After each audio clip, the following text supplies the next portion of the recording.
Okay, welcome back. Now we're ready to start some of these techniques. The first thing you're going to need is a board, base coated here. This is just base coated with paint, and then I sanded it with 180 grit sandpaper. So it's just paint and then 180 grit sandpaper. I didn't give it a second coat or anything. I just gave a heavy coat of color and then sanded it. You can give it a second coat, but just sanding like that's going to be fine. Especially since in a lot of paintings I manipulate the background later, adding more stuff to it. So any kind of sanding marks that you might have or scuff marks are usually covered up. So in some of the education things, we have some value scales. The value scale here is very important to the shear technique. Remember what I said about value. We're going to do a shear technique that has two. We concentrate on the number two values apart. And the first thing to do when you're going to paint something is you're going to identify the value of your background. Now, when I put out here the green one here, I put it up. Sometimes it's easier to see, in green, if you're looking at a slightly green background, to help find that color. And on here, so you look up and down, you see this is lighter, lighter, lighter. It's real close right in here. That's a little darker, a little darker, a little darker, a little darker. Now, exactly what that is going to depend on your monitor too. I like to look at the gray scale. When I look at the gray scale, sometimes it's easier for me to see the gray scale, and I see it's real close. I see it's right between, this is lighter than the background. So you look at this. This is lighter, lighter, getting real close right there. Just a touch dark, maybe a touch light, a touch dark. It's right here about 6.5. This is darker, darker, darker, darker, darker. All you have to do is just be in the ballpark. Just be close, okay? It doesn't have to be perfect. Just be close. It gives you, so if I say I'm right between a 6 and 7 in the background, then you know. We also need to remember that acrylics dry one value darker, okay? So, having it something like if I'm going to paint something on here, a value 6, I realize that might dry down to a 5, okay? Not all colors, but generally they do. But in here, when I look at this, it's right between a 6 and a 7, real close to a 7. Here I see it right between a 6 and a 7. So somewhere right in here, we're close, okay? So I'm going to start a rose with a technique. Now we're going to learn drawing roses and all that kind of good stuff. Let's just paint a little white rose here using the shear technique, and then over here in the next video, I'll paint one using the halftone technique. So with the shear technique, what I'm going to do to start a flower, a rose is a circle, and I want to concentrate mostly in this video on the technique. I will show in depth on the other videos painting a rose, okay? So this one I want you to concentrate with me on the technique. Don't worry too much how I'm stroking my brush or anything like that. I want to show you the value technique of shear. Okay, shearing the color off to get that smoother transition of tone, okay? So we're going to concentrate there. You're going to need a stack of paper towels. You're going to need some clean water if you need some here. And then I put my colors out. I put my colors out, my Naphthol Red Light and my Red Violet. This is my warm and my cool. Then I have my yellow, my blue, my black, and my white. My 6 colors are out. And so I can make some cool colors. I can make some warm colors. So take my brush, and it doesn't make a difference if you use a filbert or a flat. Each one will show something a little bit different. This right here, I'm going to be painting with a number 10 flat. Does not really make too much difference. I want to show you what the shear technique is.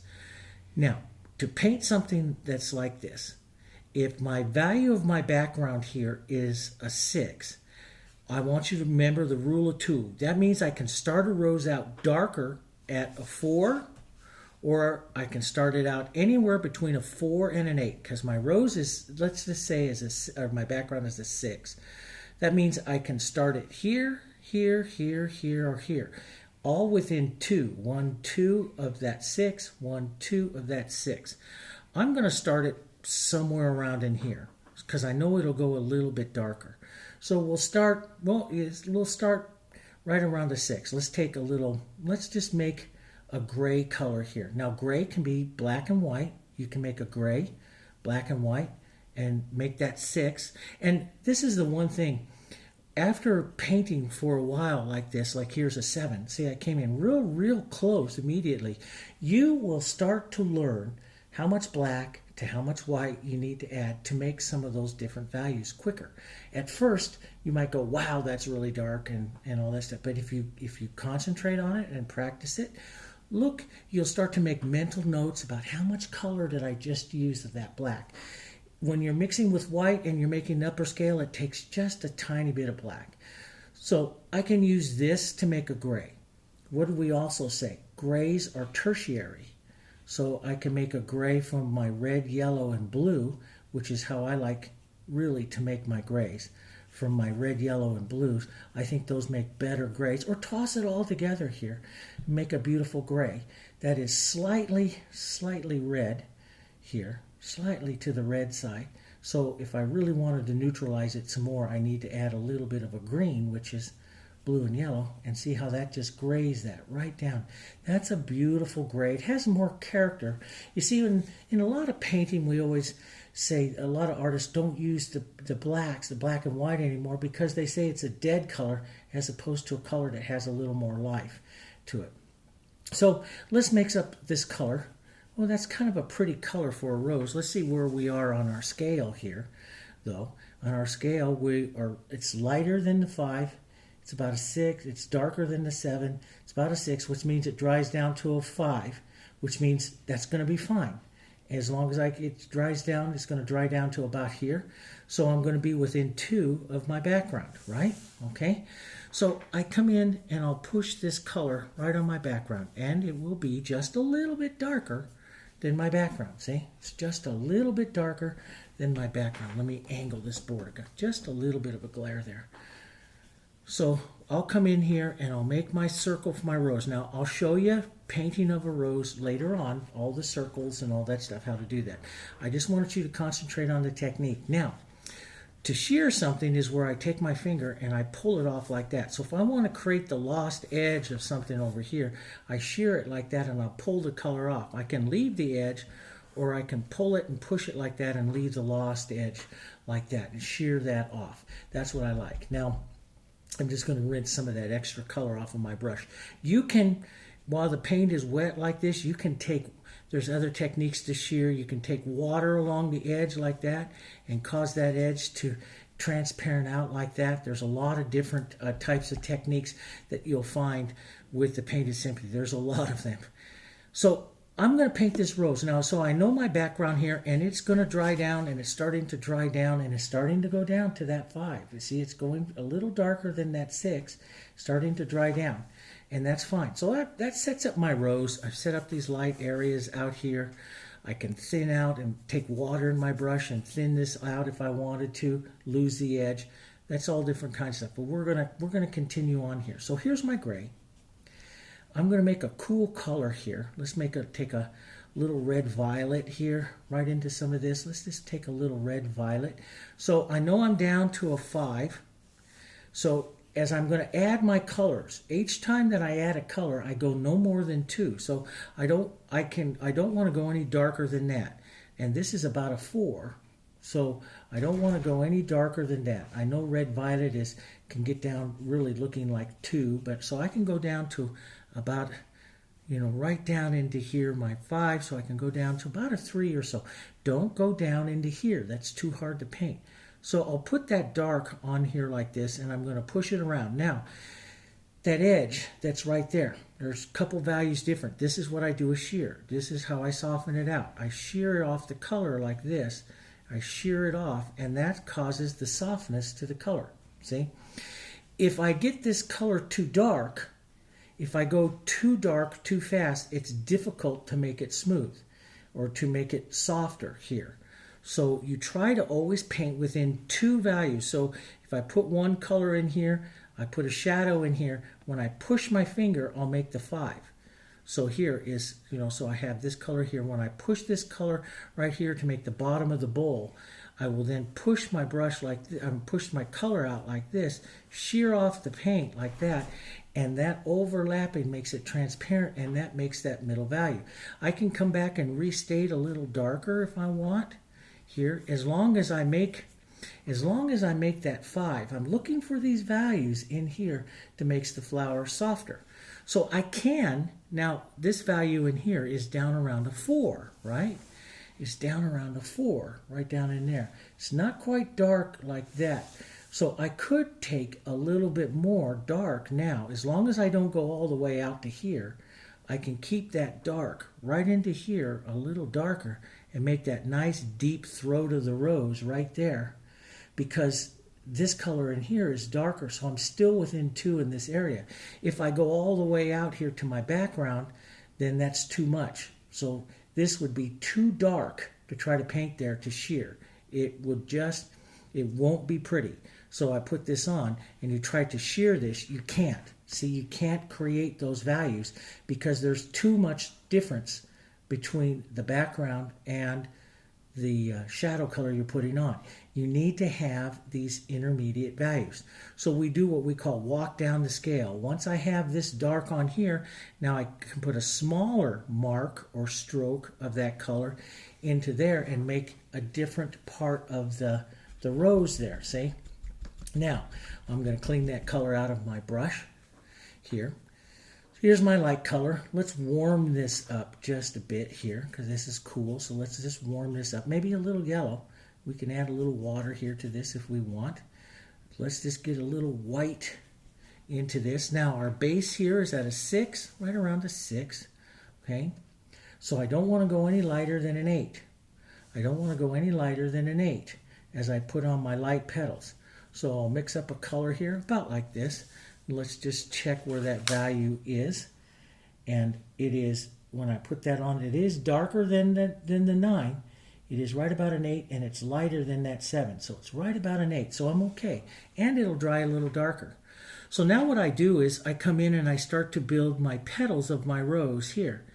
And if I want it soft, I can just shear it off like this. Shear off that color, and I can make that look just like it's blended out there. Just like that, or it's blended together. So I pull in here. I'll take a little heavier color. This is where I may leave nice found edges there. And maybe right in here, I'll just shear it just like that, just to soften that out like that and push those together. That's where I make those other values that are right there in between. As I push some of that paint, some of that shadow color shows through here. And then I do what I call lost edges. I get lost over here, and I just push the color like this until it disappears, like that. Over here to the found side, which we call the found side, I'll put more of an edge to my rose, more of an edge. And again, I'll push this to soften. That's the shear. This is the shear technique. This is what we do, what I do with acrylics that make it look like it's blended, but it's not, okay? I'll put some of this color up and around the front here. Now, this creates a nice contrast here. I can't shear that side because that is an 8 up against around my 2, and it won't soften, and I don't really want to. I want to make that nice light edge of that rose up at the top up there. So I can shear the bottom of this though, right here, because this 8 is going up against this 6 that's here. So I'll pull down just a bit and pull it down. And if I really want to build the rose like a light side, I'll put some of my 8 right down here. And I have to stop as I hit to that shadow because it won't soften out if I get too far down to that shadow. I can maybe put a little bit right here before I get into trouble trying to soften that with that shadow. So a little bit can go in there. So there's my 8 that goes on. So I started out with a 6. Now I put on the light edges of an 8.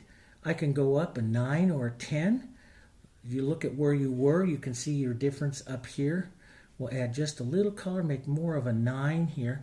And this is where I can put my next light colors in here. And again, shear it. Because I can shear it really easy because I'm shearing up against that 8 as well. But we'll put those in. Let's put this light color in here. And you see these 8s really dry down soft. So I can really, because the value differences are close. They're very, very close. You're walking up the scale. You're making a scale here. And basically, you're painting the scale. So a little bit of this is my 9. We can put a nice light little petal here. Push that in. There. Let's put a stroke or two of the light color that's right in here on the front part of that rose there, like that. Now if I want to petal the rose even more, I can even go right up, because I have some of that 8 and stuff, I can go right up towards my 10. And see how I'm just pushing in like this? That's creating all of those middle values and the movement.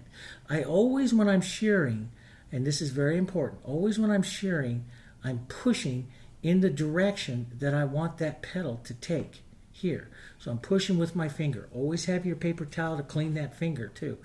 So let's just put a light petal right here. Boom, here comes a light petal stroke. Okay, now I'm going to shear off this edge here while that's still a little wet there, just like that. Shear that off and soften that edge right there maybe, and just leave that little petal there. I can put, and sometimes when I do petals, you'll see me do petals a lot of different ways. I call them petal edging, different edges, different ways. One way I like to do is take a flat like this and push the color up into it. And that allows me to put on a thin little petal, like right in here like this, across the rose, like that. And then I can just shear that right into the position, just like that. And you see it just fall right into place there. Let's put another one in right here like this, a little different, right there. Shear that one right into place right there. And you make a different kind of shaped rose. Now, can I put petals over here? Absolutely. If I wanted to put a petal in here and make it look nice, I've got to come in here with my value scale and evaluate. I'm right down to about a 3 right in there. The 2's a little dark. The 3 is right about there. The 4's a little light. So I'm right about a 3, which means if I want to put a light petal there, I go no lighter than a 5, right? Because that's a 3. We always think 2. So my area right here, if I want to put a petal right in here, is a 3. So I want to go no lighter than a 5. So let's take this nice cool color here. Let's take a little bit of cool color, a little bit of our gray. We'll gray it down just a bit here. A little water because that's drying, just a touch here. Let's look, we're about a 4 down to, we're about a 4. Let's do just a touch lighter because we're at about a 4. So we'll lighten it up just about to a 5. It's darker than 6. It's lighter than the 4. Right about to a 5 right there. We'll push this little petal right there and shear that off right there. That gives me a lighter little petal. Could go just a touch lighter. So, and you've got to remember, it's going to dry down just a touch darker. So we'll go just a touch lighter. Let's push that petal right in there. That's a good petal right there. And we can just shear that just like that and push that petal right in like that. And in between here, so here was my front petal, here's this one. I can come right between the two here, any kind of soft petal, and start to push that petal right in there like that, and that will help your rose round over somewhere right in here. I want to put some of these lighter petals, some of that other color in there, and then you get a pretty little rose. So if I wanted to decorate in here with a color, what color do I do? Well, it's right about a 3 or 2 in there, really dark. So I really don't want to go any lighter than like a 4 or a 5. So I put this back in here, right about in here, till I'm about a 4 or 5. And then that allows you to put some nice decorative little strokes and shear them off and get a little bit of movement there into the center part of your rose. Okay? And that's what works really, really well. Now, sometimes in a painting, when I'm done here with a rose, I decide, oh, I want a little bit like that, those outside petals disappear a little too much. So I'll go back to like my 8 or 9, right up here, because this right in here right now is right about my 7s or 6, 7s, right in there. So I can go up to an 8 or a 9 right here. And you got to be kind of careful. You can put just a little bit of that there and then just push. And that one, sometimes you get the little pink off your finger and that just looks great. But you can just come in here and just lightly tap in a little light color and push like that and shear that off. And you can add more lights or other little broken edges or something like that to your rose to round that all up. So when you're working with the shear technique, and there's going to be some really beautiful flowers we're going to paint together, as we get more and more practice with that shear technique, the most important part of it is work the values. Always go up more than 2 or no more than 2. You start getting no more than 2, it becomes difficult to soften. So if you ever push something and it doesn't soften out enough for you, you can get a lost edge, a found edge and a lost edge. So this would be considered a found edge, a nice sharp contrast. This would be the lost edge. But you can still get it to fade away there like that. But if you can't get it to soften out, smooth out like it's blended, something like that, then you're working your values a little bit too far apart. And I like to work 2. Some of my students are really soft painters and they like to work 1. Okay? So the shear technique, working those 2, and then you push the shape, you push into the direction you want that petal to go. Usually right down here it's going to be rounding the bowl. We'll talk about that, all about the shape of roses, the petal size and stuff like that in another video. All I want you to know right now is the shear technique. We're working values of 2 up and down. That tells you how light a color you need to do. And if you're using the wrong value, the technique will not work. So if it doesn't work, you're probably off on your values. Don't just grab paint. Have your value scale next to it and check it. The paint can be dry and it will always work. So right here is dry, see? It's dry. And I know right in there that that petal there is an 8. You see that? So I know I can come in here right now with a 9, put a little chisel of a petal right here. Just pull it across like that with a chisel. Then take my finger like this and shear the back of that petal and it'll look just like I just blended it in there. See that? I pushed it right into there. You can see some of that pink come through, some of that light come through. That gives it its beautiful edge. I can re-edge this light color right here with a little 9 if I want. I can really come in and work my roses even more beautiful here, and they'll look blended. They'll look blended, but they're not, because their values are correct. That's the big thing, okay? So work 2, you can work 1, but working 2 will give you more contrast. If you have the feeling like you say, okay, my rose is pretty, but it doesn't have enough boom, power to it, that's the scale. That's what comes from the scale. So this rose has a lot of power to it because I'm going right down between a 2 and a 3 all the way up to a 9 here. I haven't gone to pure white yet. And so that is why this has here. So I'm using a lot of the scale to paint that rose. If when you're done, you hold the value scale up, you identify the dark as only a 5 and the light is only an 8, your rose won't have very much punch to it, very much pow. But roses that are in the further back won't have that, only flowers up in the front, okay? So that is generally the shear technique, okay? I'll clean a little spot of my palette up. We'll go over to the next little technique video after you practice that a little bit. And I'm going to show you a halftone technique. We'll take a look at that, okay? Alrighty, we'll go there next. Okay, welcome back. Now we're going to talk about a technique which is by far my most favorite technique. And I painted for over 20 years before I really found out about this particular technique. And I found out about this technique from wildlife painting. So sometimes as an artist, you'll see that I paint all different kinds of genre and every different type of thing. I study wildlife painters, western painters, landscape painters, seascape painters. I study them all because each one of those things introduces a technique to me, and then I can use that technique maybe on something a little different. And one of the techniques I discovered in the wildlife painting was the halftone technique. And what is a halftone?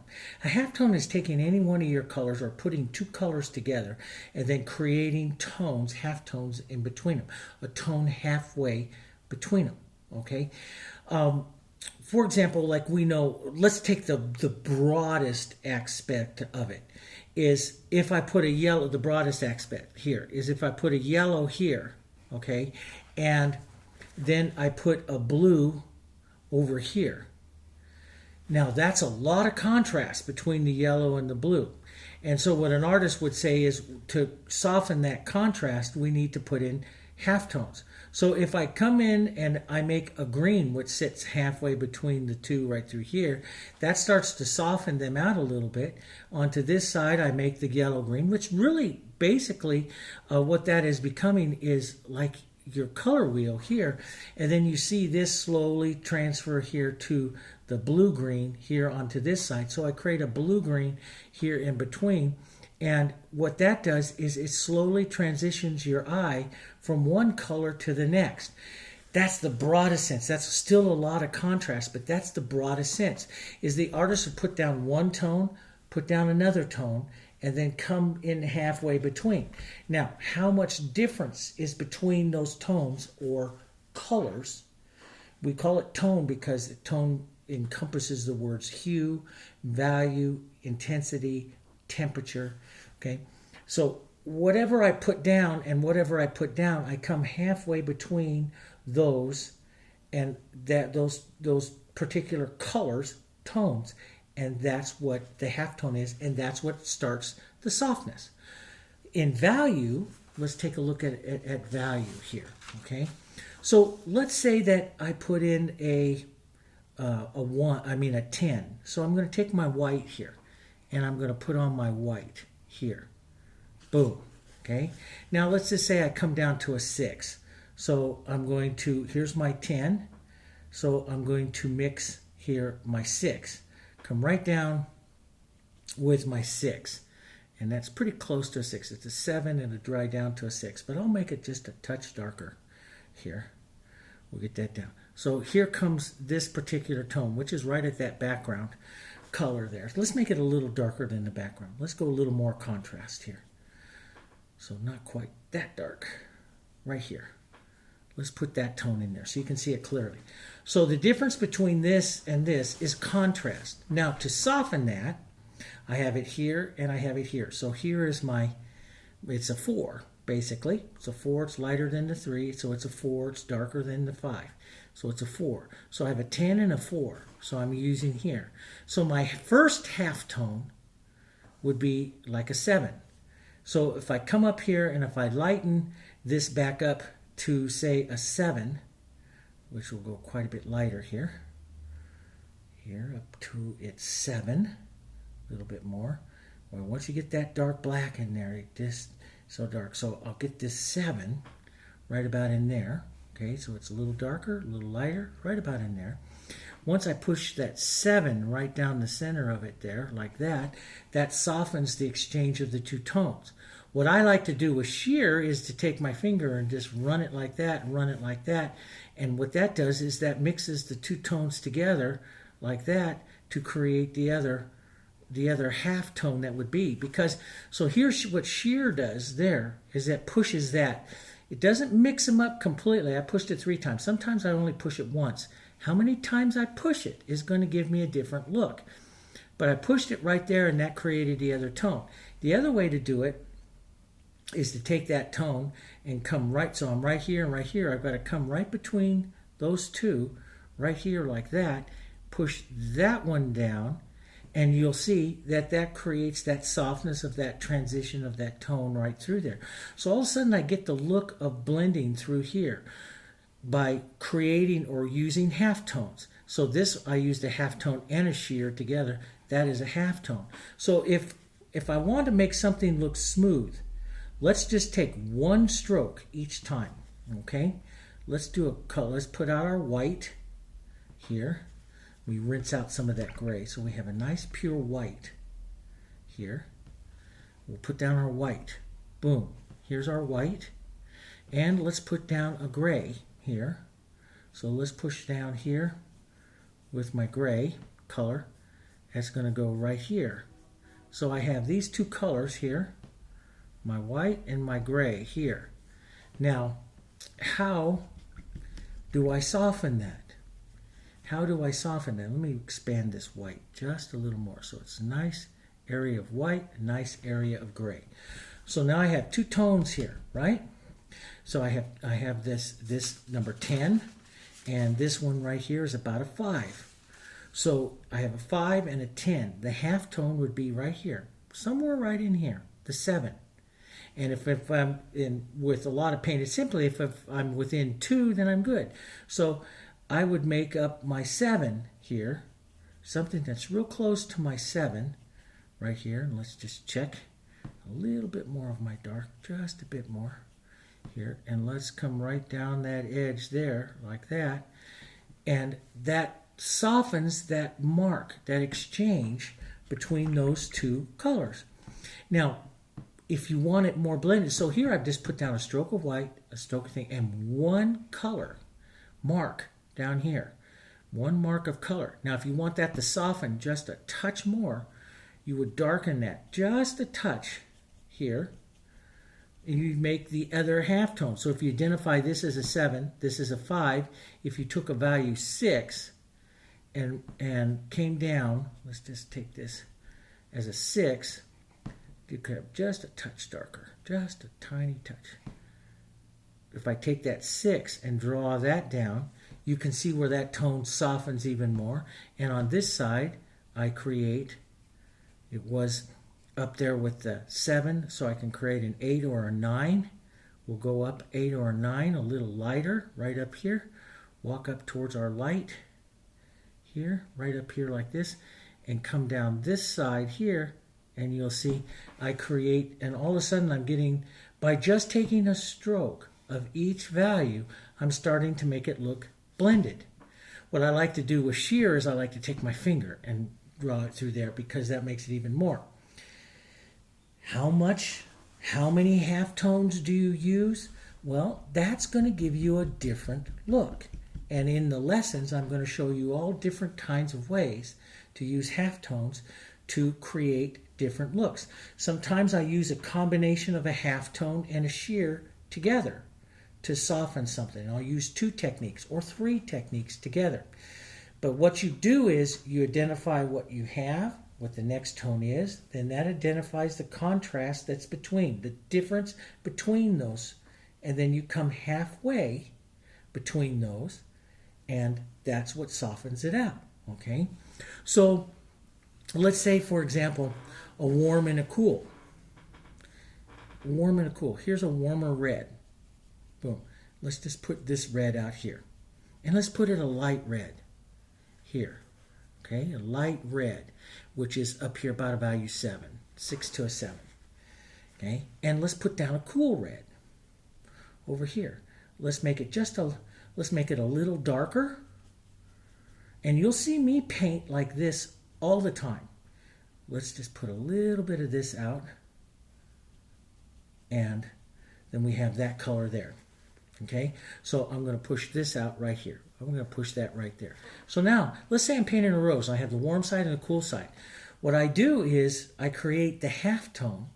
So I take this one down, and I take this one down, and I create a tone right in between the two of them, right here, and I put that right down here, and that's what softens your transition. If I feel like I still have a little bit more of a line right there, I slide a little bit more of that pink. I slide a little bit lighter here to that side. Just get that a little bit more pink there and pull that down. And now that line disappears and it starts to look exactly like it's blended, and you get a smooth transition. That's the halftone. So if I'm doing halftones, I don't need to blend. And see, the thing is, for so many years, I painted this stuff absolutely perfect, and I would add tons of extenders and retarders and blend. And then I read mop brushes, and I had baskets full of mop brushes and stuff, and blend and blend and blend and blend and blend. Smooth, smooth, smooth, smooth. It looks so plastic and lifeless. And I have hundreds of paintings that way, which I thought were and it's just a different technique. I don't mean to talk bad about it. I don't want to say that, because I have hundreds of paintings that way. But they're kind of lifeless, and I go hang those in a gallery, or go hang them where they're back behind you or something like that in a gallery, and you take a few steps back and they have no interest. And they have no interest because they have no life of the colors. So you can blend out. See, I like this one here where you have a little bit of streaking into it. You blend that all out, and then you hang that on a wall and step back. It has no interest whatsoever because your eye does what's called optically blends. And so that's, how much halftone do you use? Every single artist will be different. There is no correct answer, okay? Because the halftone is used to create contrast, interest, life within a painting. And so what I do when I study other masters and artists, and especially I'll study this, or, like the wildlife artist that I studied the longest was Carl Ringus, and I'd look at his halftone, his tone strokes and his halftone strokes, and what is he doing there, and how much difference is he adding to this particular stroke. I'm looking at his halftone. How much contrast is he leaving between each mark of color that he's putting on? And that tells me his contrast. And he had beautiful stuff in his writings that said, the further back that you're going to put, the more of a gallery painting. What's the difference in a gallery painting? A gallery painting is made so that the halftones have more power when you look at them. Because when you hang them in a gallery and you step back from them, your eye is going to naturally soften them. Okay? And the greatest way that I've always used as an example of that is go out to the beach, take a handful of beach sand. You look at it, you see all the little pebbles of sand. Then you put that down and you look out. As you step away from the sand, get back and look at it this way, it all looks like one color. All those little pebbles become one color because your eye optically blends them. And we know that the eye optically blends at 3 feet, just about everything. And so gallery paintings are made to be seen at 5, 10, 15 feet. And you'll see different artists say, you see them paint at an easel, then they step back from that easel to take a look at it. They're looking at it 3, 5, 10, 15. I know some artists that paint for 15-foot impact. So at 15 feet, it starts to really, really blend. So if I hold this up to you like this, at first you look at it like this. You see it like this, and you see it up closer. You see more streaks in it. As I get further away, those streaks start to blend and blend and blend and blend and blend and blend and blend here. As I hold it all the way back here, and you look at them, where that camera here is about 6 feet away from me, they blend even more. Do you see that? See how they blend even a little bit more? It looks like here that these two colors here are blended together even more. There's a little bit more life here. But when you see it here, you see more individual strokes here. Boom, boom, boom, boom, boom. Here, because you're up closer to it. But if I put it into a gallery, they start to blend a little bit. That is the difference. And what is the correct answer? There is no correct answer. There is just, I know that I put on a color, I put on a contrasting color, and then if I want to soften something, I then put on the halftone and another halftone and another halftone until I get the roundness or the softness that I want to impart upon that particular object. So let's go through something here without, maybe we might use a little sheer. I like to use sheer also. But let's go back here and paint a rose, kind of a rose. Let's take a little pinky color here. Let's take a light color, okay, here. And maybe up around an 8 or so here. I'll add a little water to this. Let's come in here and let's paint a light color. We'll push this pink around here like this. If I wanted this rose to be even softer, I can shear it. Boom. I can shear the edges of it off like that. I could take a little bit of a light green and push that on there. I also know that I can take a little water and run it through and shear it out that way as well. So there's all kinds of ways to soften it. Now, but I'm taking this light pinky color here. Let's put just a bit more red in it here like this. So I have this color. I'm going to paint this light pink and red rose. Now, I'm going to come in. We're going to do lots of this, okay? And I'm going to take a color of contrast. I've decided I'm going to take a color of contrast. And boom, here comes my center of my color. This time, very different from that one. And here comes the bottom part of my rose, here where it is right there. Now, here's my color, and here is that color there. And that is a lot of difference. That is, I couldn't shear that out. If I tried to blend that out, I would be doing this over and over and over and over again, trying to blend that out, because there's just too much difference between those colors. Okay, it's too far apart, and that's where people get into trouble. You put it on colors that are too far apart, and then so you think, oh, I need more extender, I need more retarder, I need to go to oils so I have more time to blend to make it smooth. No, you don't. You need a halftone. What I need to do is come right between these two colors, and I'm going to go to a warmer red. I'm going to red this up a little bit. Let's cool it first, just a bit. Let's come right in between the two here and impart the halftone. The first halftone right there, maybe a little bit back there. Now, that softened really nice here, but it's still not enough there. So let's go up one more time, right between that one, and create another halftone that I will push right there. And if I need to one more time, push another one right there. If I need to one more time, push another one right there. And all of a sudden you see this right coming down. Now, I can pinch my brush like this. I could use my finger. I can just touch it a couple of times, and all of a sudden I have it blended, going all the way up there around that side. Because I put the tones in, I don't need to blend it, okay? So, yeah, I put in the contrast, I put in that. This is what I would consider a halftone in that rose. Okay, let's go back to our lighter tone.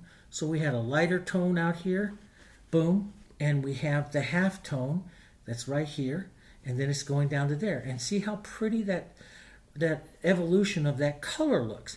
I still have a lot of contrast up to there. I could put a little softening halftone right there, which softens that edge of the rose, that side of the rose there. That does a good job softening it down. I can, if I put a light color right here like this, a light color, maybe I want to put a halftone right below that just to soften it just a bit, to soften the edge. So I'm watching my tones. Let's come out here and say, okay, I want to put a light petal on here. I'm going to take some white. Let's come out here and let's put a nice light white petal, just white, thick paint, boom, boom. Now, before with sheer, I would push it in and out like that, and that would soften it, and that would work so well right now. But I'm here, my bowl of my rose is here, so I'm going to put a halftone right in there, somewhere right down in here. And I'm just going to pull right there across like that. And that's what's going to soften it. I can even just take this and pull out just a little bit. And that creates a beautiful soft tone and movement out through the rose. That is called the halftone. So I put on a color here that I want to contrast. I want a nice light petal right here like this. So identify the light, identify the tone that's right there, and now to make that soft, I'm going to put on a halftone. Now, it's cooler down here, so I've got to slide into some of this cooler color, and it's starting to dry a little bit, but I'll slide into some of this cooler color, maybe a bit of that. I'll find the tone that's going to be right about in between, and I try it. Boom. That worked pretty good. Maybe I'll pull out, I'll wipe that color a bit, and pull out so I give direction to that petal. You'll see me use all kinds of techniques. That's where I hit that light and I drug it back in there. It's kind of dangerous. This is why halftone painters, and this is very important. Sometimes I get excited and always take that second stroke. Halftone painters usually take one stroke. Now I will say in the program you can take 1, 2, no more than 3, because you'll start dragging color around and you lose the beautiful gradation of the tones, of the halftones.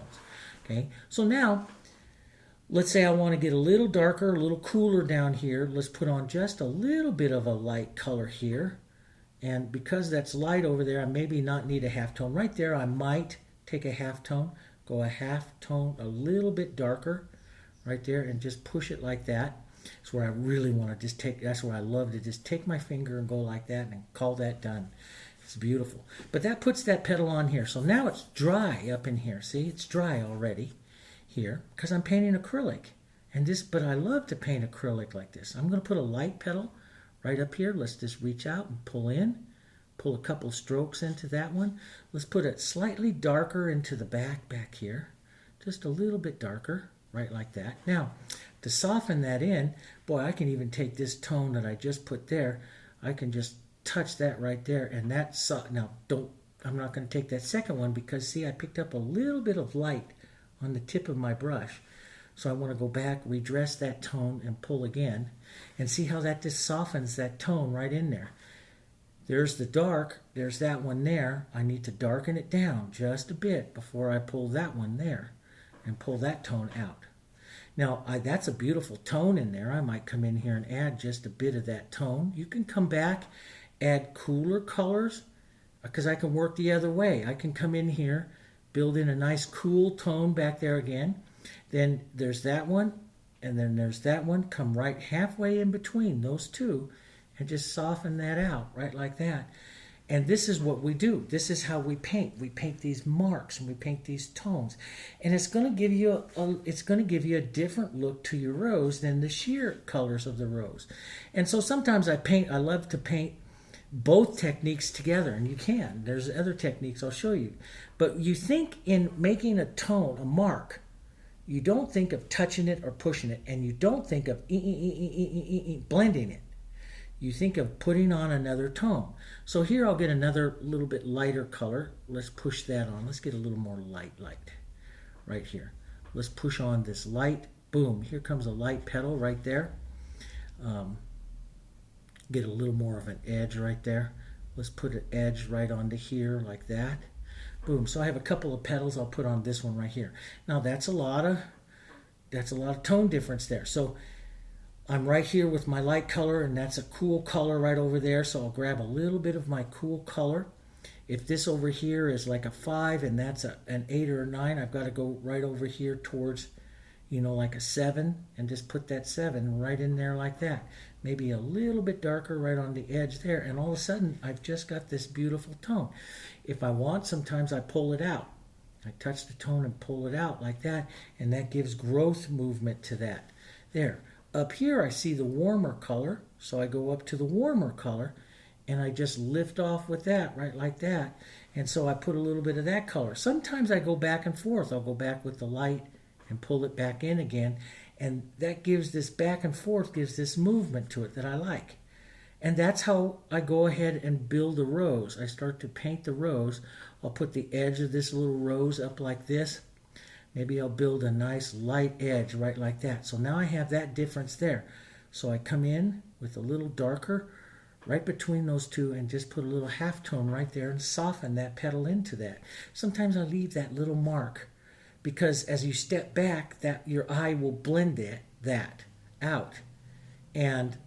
But you want that, right? You want to leave some difference between your lights and your darks and your tones so that you have more interest. Now, I like to make little chisel petals, and that's where I pick up, just like I showed you in the sheer lesson, I like to make little chisel petals. So here, if I make a little chisel petal like that, here, push that one in there. Maybe I can put the halftone on the bottom side or the top side. I'm going to put it on the top side here. And we're just going to slide a little halftone right there like that, and see, it makes it a little petal. We'll pick a light color out here like that. Let's just draw right across the petal, right like that this time. And I don't really have to do too much softening there. That sits in pretty nice. This is a little harsh right here on this edge. I can soften that. There's a warm, there's a cool, so I'll take a little bit of both right here. Put that in my brush right there and just pull right across, and I soften that light color right there. Let's just put one more light one in there. Push in, pick up some light. Let's just adjust a little more light right here. Let's pick up a little bit more. A little more power to that light stroke there. Just like that. Now let's just take a halftone darker to the bottom side. That will soften that out. And all of a sudden now you have a little different rose. Maybe I'll take a halftone and warm and cool together and just put a little petal out like that. A couple little strokes.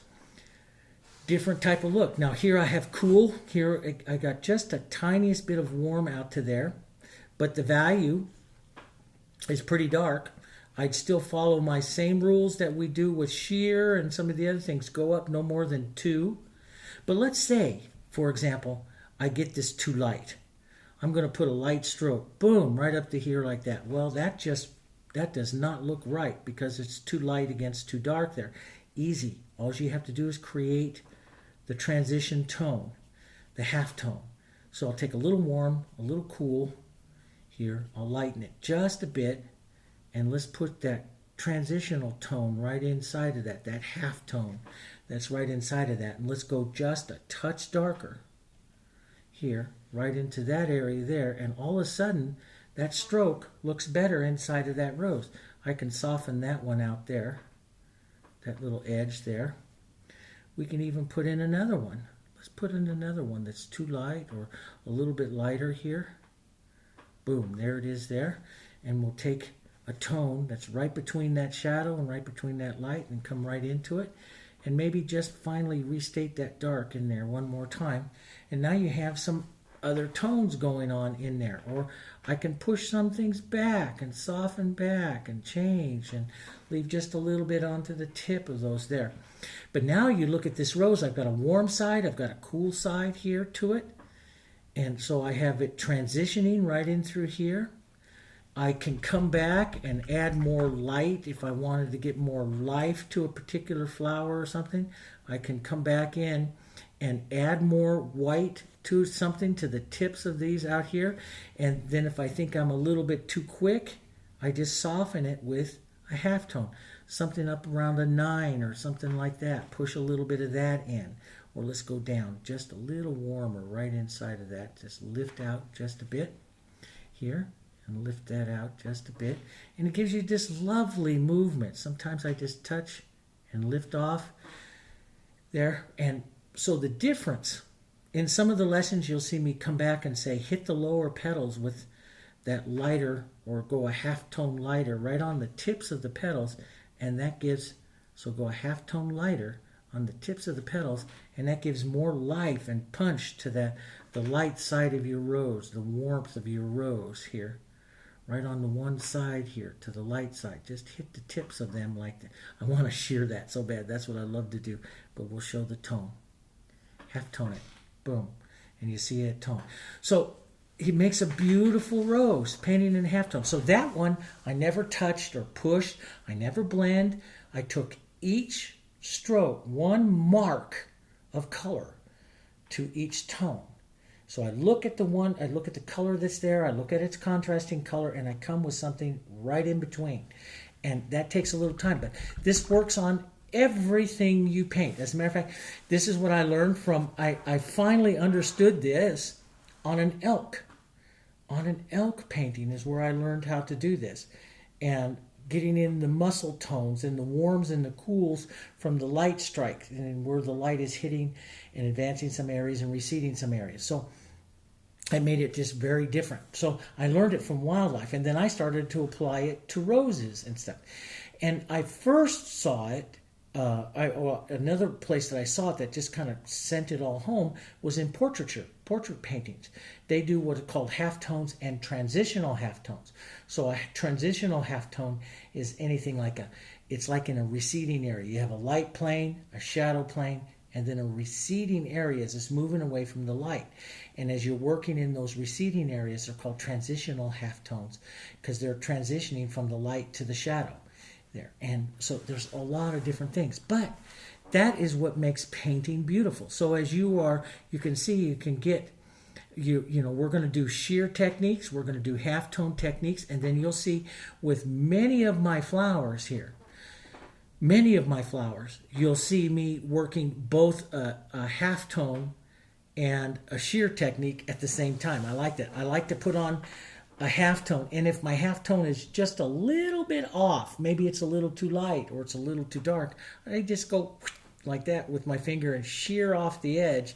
Then I don't have to make another halftone or another mark. But that is traditionally what a lot of artists do, is they paint in tones, and you work in your tones, and you get your cool tones and you get your warm tones. You go from the darks to your lights, your darks to your lights. And you notice it's my habit here as I'm setting up. I'm going lighter, lighter, lighter, lighter, lighter, and darker, darker in there and set up. And that's going to be very, very important. So as we go through the lessons, I'm going to be showing you some of that stuff, setting up your palette, moving your colors back and forth, and then taking the strokes. We will study the shapes of roses, the shadows, where shadows go, how to paint the petals. We'll do all of that. But the technique we're going to use is halftones and shears and a couple others, lost and found and stuff like that. Petal edging techniques, I'm going to show you some of those in this particular ones, and that's where I really like to use a filbert. So you'll see me do some petal edging techniques that I like to do and paint it simply as well. So a lot of different types of techniques. But to me, the most powerful technique that I've ever learned is the halftone technique, painting in a halftone, because it can make an acrylic painter look like an oil painter. That looks like you've painted it in oils. You see, it looks like it's oils, and I've painted it right out here, straight acrylic, while the stuff is dried. And what makes it pretty is those halftones, okay? And it takes a little practice, but you can do it, especially if you learn your value scale. You can do it, and you stay within 2, okay? We have a long ways to go, but it's going to be a lot of fun. And, you know, there will be frustration along the way, and we'll be right here to cry right along with you, okay? But it's going to be fun. We're going to have a good time, and I'm going to show you a lot of things. But halftones take time, because I got to teach your eye to see color. And it's going to take time, and it's going to take practice. More than anything else, it just takes paint it again, paint it again, paint it again. Okay, practice and repetition. Alrighty, I'll see you. Let's go show you a few more techniques.